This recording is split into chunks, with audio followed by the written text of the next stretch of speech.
네, 대형주와 중소형주 사이에서 무엇을 담아야 될까 최근에 아마 가장 많이 하고 계신 고민이 아닐까 싶습니다.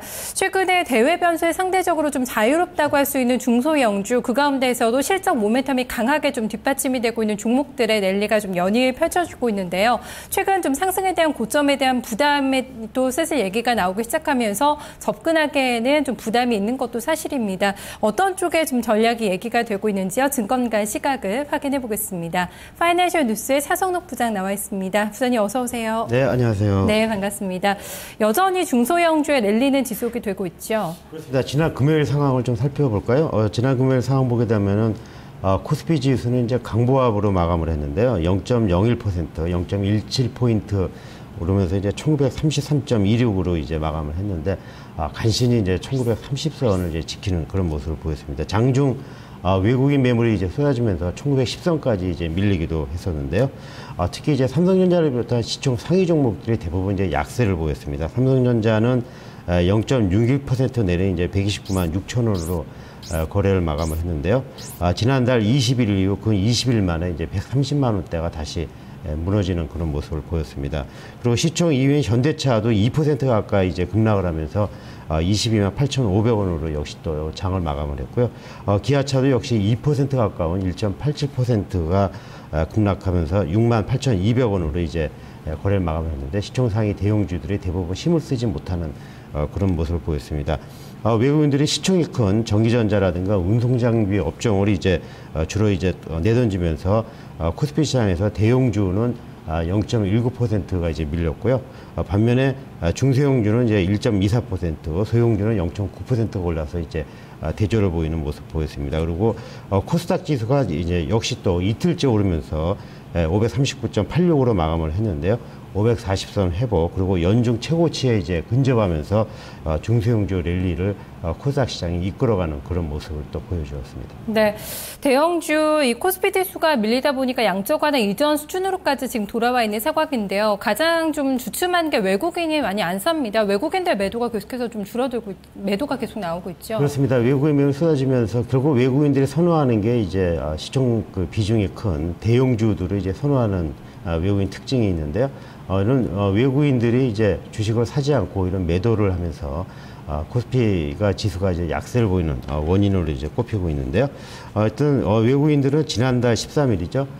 미국의 그 3차 양적 완화 QE3가 발표된 이후에 이달 2일까지는 한 2조 7천억 가까이 이제 순매수를 했습니다만은 이후부터 QE3에 대한 약발이 좀 떨어지면서 매수 강도가 둔화가 되고 있고 최근 들어서는 오히려 이제 매도 우위를 보이면서 시장이 약세 원인으로 이제 꼽히고 있는 그런 상황인데요.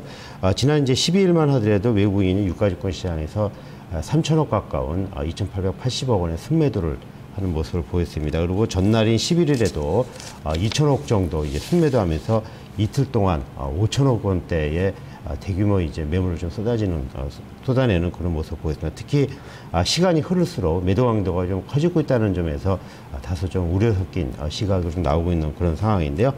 지난 9일까지만 하더라도 외국인 매도 금액을 보게 되면은 1,000억 원 미만의 숨고르기 차원의 이제 이런 매물이 나왔습니다만은 11일부터 2,000억 원대로 이제 다시 규모가 좀 커지는 모습을 보이고 있습니다. 앞서 말씀드린 대로 외국인 매물이 시총 상위 대형주가 밀집된 전기전자라든가 자동차 업종에 이제 집중이 되면서 코스피 지수도 계속 불안하면서 1930선으로 지금 밀려 있는 그런 상황인데요.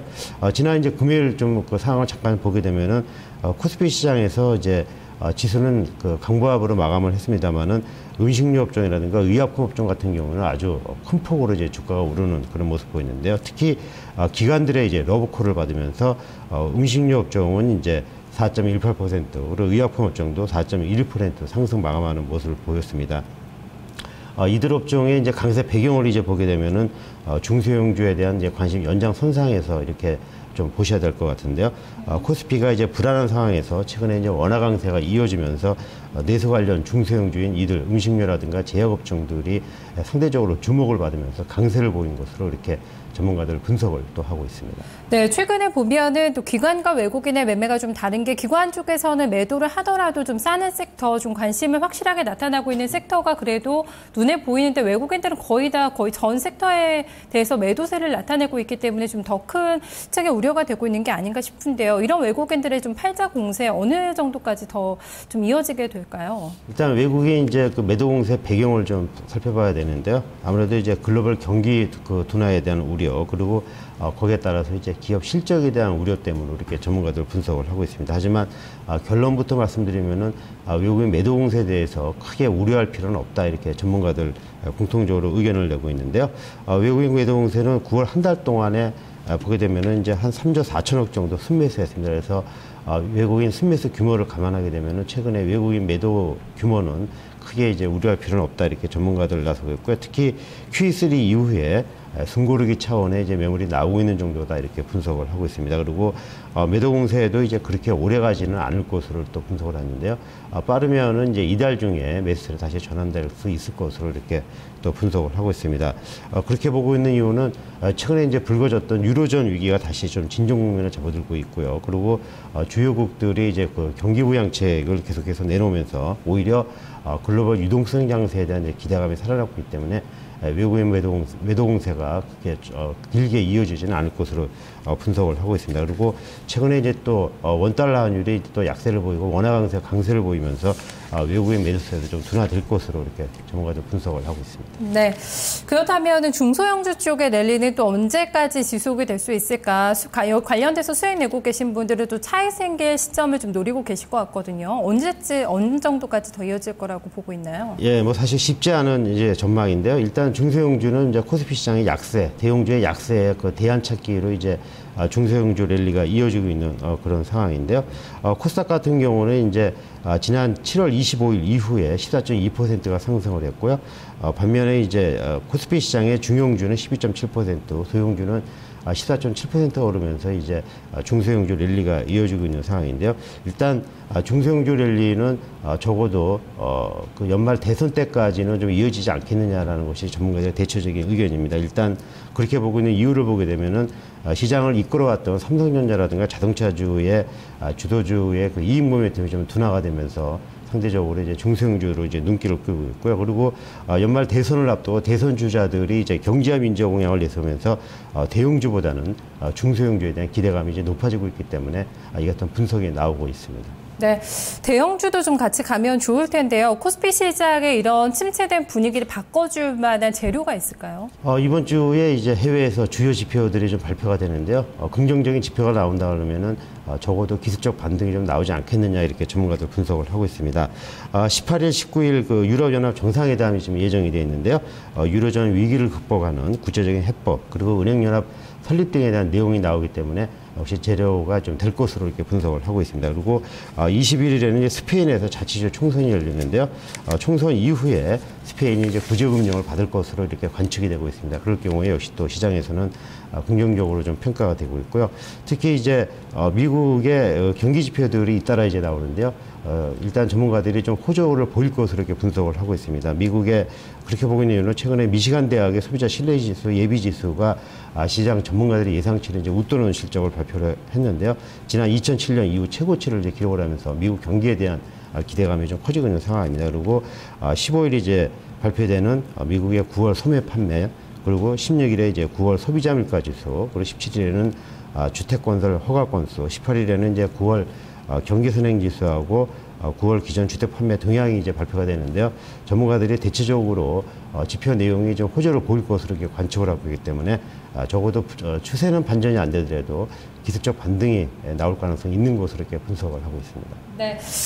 기대를 하고 있습니다. 중소형주의 랠리가 그 연말 전까지는 조금 더 갈 거다 이렇게 좀 예상이 되고 있는 것 같은데요. 이 점에서는 더 그럼 모아 나가는 전략이 필요할까요? 어떤 쪽에 좀 수익 낼 수 있는 방법이 있기가 되고 있나요? 예, 중소형주 랠리가 이어지고 있습니다만 이제 주가가 과도하게 오른 종목은 일단 피하시는 게 좋을 것 같고요. 상대적으로 이제 덜 오른 중소형 그 실적주에 대한 이제 관심을 투자 범위를 좀 압축해야 된다 이렇게 전문가들 조언을 하고 있습니다. 휴대폰이라든가 전자부품주, 모바일 게임주 등이 이제 앞으로 이익 모멘텀이 계속해서 이어질 수 있는 그런 업종으로 전문가들 분석을 하고 있고요. 그리고 이제 원화 강세의 수혜를 입을 수 있는 중소형주 가운데서 이제 내수 소비주가 좀 수혜를 받을 것으로 분석이 되고 있기 때문에 이들 업종에 대한 관심이 좀 필요한 것을 보여주고 있습니다. 그리고 중소형주는 앞서 말씀드린 대로 주가가 이제 좀 과도하게 오르고 있는 종목들은 차익 실현에 나서면서 또 상대적으로 주가가 이제 과도하게 빠진 대형주들은 이제 앞으로 그 반등에 대비해서 분할 매수 전략을 이제 들어가는 것이 지금은 이제 바람직한 투자 전략이다 이렇게 전문가들 조언을 하고 있습니다. 네, 알겠습니다. 오늘도 분석 잘 들었습니다. 고맙습니다. 네, 이슈 투데이까지 내용을 확인을 해봤습니다. 부진한 대형주, 과열된 중소형주, 여기에서 좀 대안을 찾아보실 또 일주일간의 시간이 되실 것 같은데요. 함께 또 전략을 같이 고민해 보겠습니다.